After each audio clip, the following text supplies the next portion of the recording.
امریکی صدر Donald Trump کا ایران کے خلاف جنگی رویہ مسلسل تنازعات کا باعث بن رہا ہے، کیونکہ ٹرمپ نے ایران کے خلاف اپنے موقف میں مسلسل یو ٹرن لینا شروع کر دیے ہیں۔ کبھی وہ جنگ بندی کی خواہش ظاہر کرتے ہیں تو کبھی جنگ بھرپور طریقے سے جاری رکھنے کا اعلان کر دیتے ہیں۔ اب اسی تناظر میں ٹرمپ نے ایران کے خلاف کارروائیوں کو مزید سخت کرنے کی دھمکی دے دی ہے، جیسا کہ امریکی صدر کا اپنے تازہ خطاب میں کہنا ہے کہ آئندہ 2 سے 3 ہفتوں میں ایران پر سخت حملے کر سکتے ہیں، ہم ایران کو پتھر کے دور میں پہنچا دیں گے۔ اب ایک بار پھر ٹرمپ کے ایران کے خلاف سخت موقف اختیار کرنے کی دھمکی نے خطے میں غیر یقینی صورتحال میں اضافہ کر دیا ہے، یہاں تک کہ خطے میں توازن کی صورتحال نہ صرف ایران اور امریکہ کے درمیان خطرناک حد تک پہنچ رہی ہے، بلکہ دیگر عالمی طاقتیں بھی اپنے دفاعی اور تجارتی اقدامات پر غور کرنے پر مجبور ہو گئی ہیں۔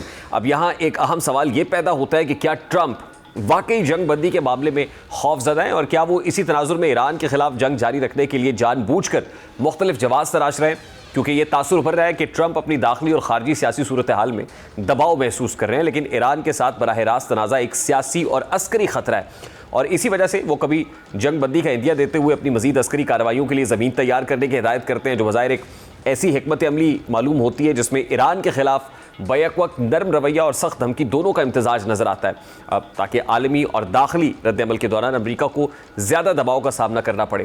یہی وجہ ہے کہ ٹرمپ ایک بار پھر ایران کو سنگین عسکری کارروائیوں کی دھمکی بھی دے رہے ہیں، جبکہ امریکی اخبار واشنگٹن پوسٹ کی رپورٹ کے مطابق اب امریکہ نے ایران کے جو افزودہ یورینیم ہے اس کو قبضے میں لینے کے لیے منصوبہ تیار کر لیا ہے۔ واشنگٹن پوسٹ کی رپورٹ کے مطابق امریکی فوج نے صدر ٹرمپ کو ایک جامع منصوبہ پیش کیا جو زمینی فورسز کی ایران میں داخل ہونے اور یورینیم نکالنے پر مبنی ہے۔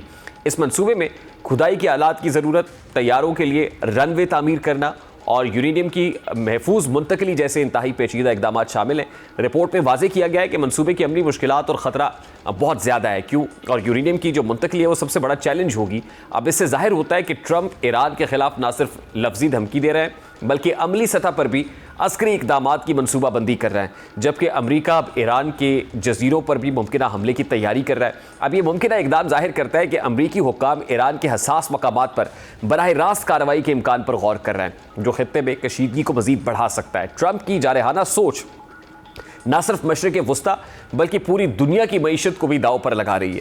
یہی وجہ ہے کہ امریکی صدر کی جانب سے جنگ جاری رکھنے کے اعلان کے فوری بعد عالمی مارکیٹ میں تیل کی قیمتیں بڑھ گئی ہیں۔ برنٹ کروڈ آئل میں 6% اضافہ ہوا ہے، جو فی بیرل $108 تک جا پہنچا ہے، جبکہ مشرق وسطیٰ اس جنگ کے اثرات برطانیہ تک بھی پہنچ چکے ہیں، جہاں پیٹرول کی قیمتوں میں اضافے کے بعد شدید قلت پیدا ہو گئی ہے۔ لندن اور دیگر شہروں میں مختلف پیٹرول سٹیشنز پر گاڑیوں کی لمبی قطاریں دیکھنے میں آ رہی ہیں، جس سے روزمرہ زندگی متاثر ہو رہی ہے۔ اب اس تمام تر صورتحال کا تعلق امریکی صدر کے دیگر عالمی اقدامات سے بھی ہے، خاص طور پر آبنائے ہرمز کھلوانے میں عدم تعاون کے سلسلے میں ٹرمپ نے فرانسیسی صدر کے ساتھ ذاتی نوعیت کے اختلافات بھی کھلے عام ظاہر کیے ہیں، جس سے عالمی سفارتی تعلقات میں تناؤ پیدا ہوا ہے۔ اب آبنائے ہرمز کے معاملے میں اتحادیوں کے عدم تعاون کی صورتحال امریکی پالیسی میں غیر متوازن رد عمل پیدا کر رہی ہے اور خطے میں کشیدگی کے امکانات کو بڑھا رہی ہے۔ ایسے میں عالمی اور خطے کی صورتحال کی روشنی میں پاکستان بھی خطرے کی آگ کو محسوس کر رہا ہے، جیسا کہ دفتر خارجہ کے ترجمان طاہر اندرابی نے مشرق وسطیٰ میں جاری کشیدگی کو خطرناک قرار دیا ہے۔ طاہر اندرابی نے خطے کی صورتحال اور پاکستان کے ثالثی کے کردار پر کیا گفتگو کی ہے،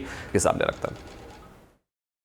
The 4 foreign ministers' important consultations in the Ministry of Foreign Affairs covered a range of issues, including reviewing prevailing situation in the Middle East and the Gulf, efforts to de-escalate violence and hostilities, and promote peace and diplomacy in the region. Pakistan highly values its relations with the brotherly countries of Saudi Arabia, Turkey, and Egypt. The 3 foreign ministers also called on the Honorable Prime Minister Mohammad Shahbaz Sharif Pakistan کے لیے یہ صورتحال نہ صرف سیاسی اور سفارتی challenge ہے بلکہ اقتصادی اور تجارتی محاذ پر بھی اثرات مرتب کر رہی ہے۔ پاکستان کی ترجیحات میں خطے میں امن قائم رکھنا اور اپنے شہریوں اور تجارتی مفادات کو محفوظ بنانا شامل ہے، جو موجودہ کشیدگی کے تناظر میں بہت حساس معاملہ بن چکا ہے، اور ٹرمپ کا ایران کے خلاف یو ٹرن اور عسکری منصوبہ بندی عالمی سطح پر عدم استحکام پیدا کر رہی ہے۔